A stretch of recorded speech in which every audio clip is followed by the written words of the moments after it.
Xenosystems Fragments. NRx and Liberalism. Nickland. Narrated by Skeptical Waves.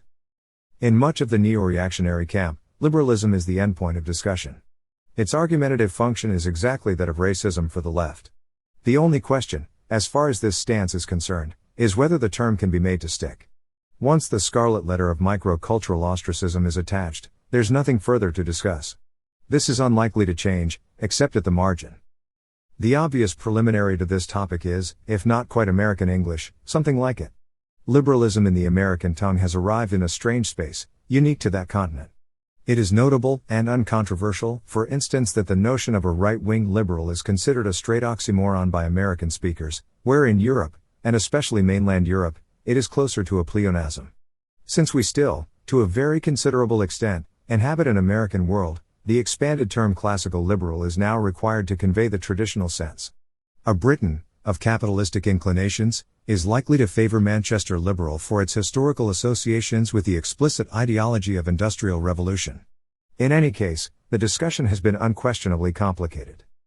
Political language tends to become dialectical, in the most depraved, Hegelian, sense of this term.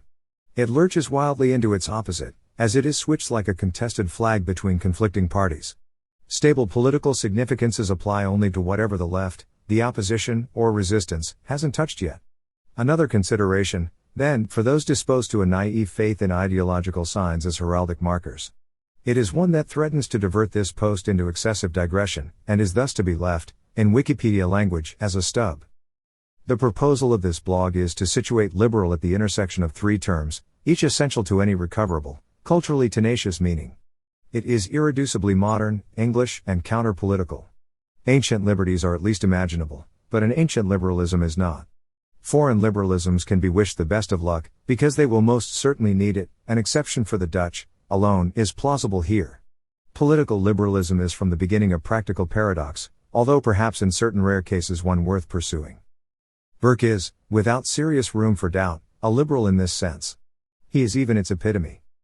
The positive content of this liberalism is the non-state culture of early English modernism, as represented, with some modicum of ethnic irony, by the thinkers of the Scottish Enlightenment, by the tradition of spontaneous order in its Anglophone lineage, by the conception of commercial society as relief from politics, and by Darwinian, naturalistic approaches that position distributed, competitive dynamism as an ultimate explanatory and genetic principle. This is the cultural foundation that made English the common tongue of global modernity, as has been widely noted. In political economy, its supreme principle is catalaxy, and only very conditionally, monarchy.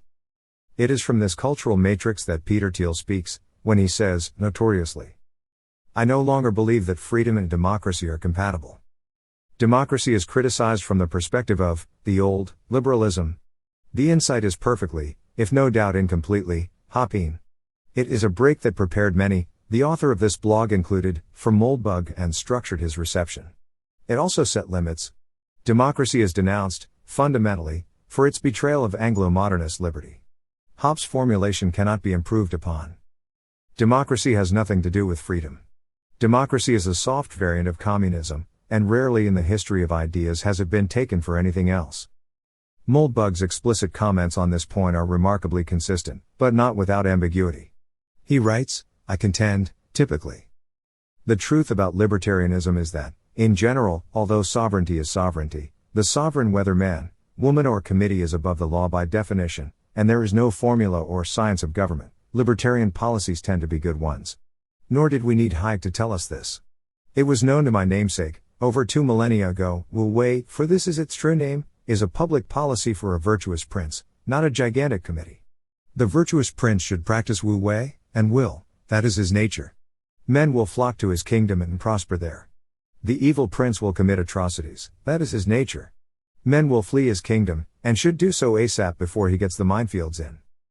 Is this flocking and fleeing to be conceptually subordinated to the analysis of sovereignty, or, in contrast, and in the way of Canute the Great, set above it, as the mandate of heaven above the emperor, which is to say, as the enveloping context of external relations, grounded only in the outside? Despite anticipated accusations of bad faith, this is a serious question, and one that cannot be plausibly considered simply exterior to Moldbug's work and thought. In any case, it is the lineage of English liberty, and beyond it, Wu Wei, or the mandate of heaven, that commands our loyalty here. Insofar as Moldbug contributes to that, he is an ally, otherwise a foe, the brilliance and immense stimulation of his corpus notwithstanding. NRx, as it now exists, similarly. The state should not be managing the minds of its citizens, writes Moldbug. That's actually a little more moralistic, in an admirably liberal direction, than I'm altogether comfortable with.